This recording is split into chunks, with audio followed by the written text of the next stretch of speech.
Hello বন্ধুরা, সবাই কেমন আছো? আশা করি সবাই খুব ভালো আছো। আর আমিও খুব ভালো আছি। আর আজকে মেয়ের অঙ্ক পরীক্ষা আছে, মেয়েকে স্কুলে দিতে যাবো। আমিও রেডি হয়ে গিয়েছি। আর মেয়ে ওখানে রেডি হয়ে গিয়ে একটু পড়তে বসেছে। বললে একটু আজকে তো অঙ্ক পরীক্ষা আছে, বললে একটু দেখে নিই জ্যামিতিগুলো, এগুলো একটু দেখে নিই। আমি বললাম ঠিক আছে, তখন দেখে নিই। আর মেয়ে ভাত খেয়ে যায়, আমি ওর সাথে অল্প ভাত খেয়ে নিই। ওখানে গিয়ে একটু বসি, সবার সাথে অপেক্ষা করি। গার্জেনরা বসে গল্প করে, আমিও বসে গল্প করি। আর মেয়েকে তো আগে অটোয় তুলে দিই। মেয়ে তখন ও ঘরে এদিকের বিল্ডিংটায় বসে না, এদিকের বিল্ডিংটায় ব্যাগ রাখে, আর ওদিকে বিল্ডিংয়ে পরীক্ষা হচ্ছে।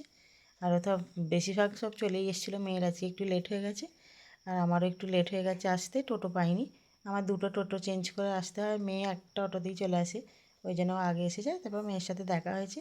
আর এখানে সব গার্জেনরা বসেছিলাম।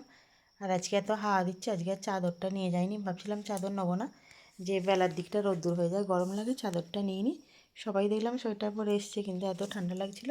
আর ওখানে এইগুলো বিক্রি করতে এসেছিলো। কাপ নিলাম, 6টা কাপ নিল 100 টাকা। আর 3টে বোতল নিয়েছি, সবারই গার্জেনরা নিয়েছে বোতল আর কাপ।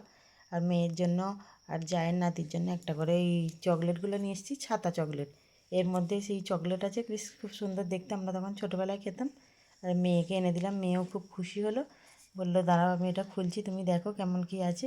অনেক দিন আগে আমরা খেতাম, এখন আর অনেক দিন খাওয়া হয়নি। মেয়েকে এটা দিলাম, ও খুলে দেখছিল। আর আমার জায়ের নাতিকেও একটা দিয়েছি, ও খুব খুশি হয়েছে, এত আনন্দ পাচ্ছে যে ছর্দি আমার জন্য, আমাকে ছর্দি বলে, যে ছর্দি আমার জন্য তুমি ছাতা চকলেট নিয়ে এসছো, ছাতা চকলেট নিয়ে এসছো। আবার রুটি করবো বলে আটা মাখলাম, সকালে ফুলকপি আলু ভাজা করেছিলাম, সেটাই আছে। ওটা দিয়েই রাত্রে খাওয়া হয়ে যাবে। আর বর আছে, আজকে কাজে যায়নি, বরকে বলবো একটা ডিম ভাজতে। আর ভালো লাগছিল না, দুপুরে শোয়া অভ্যেস তো, শোয়া হয়নি। আজকের মতো এইটুকুই। সবাই খুব ভালো থাকবেন, সুস্থ থাকবেন।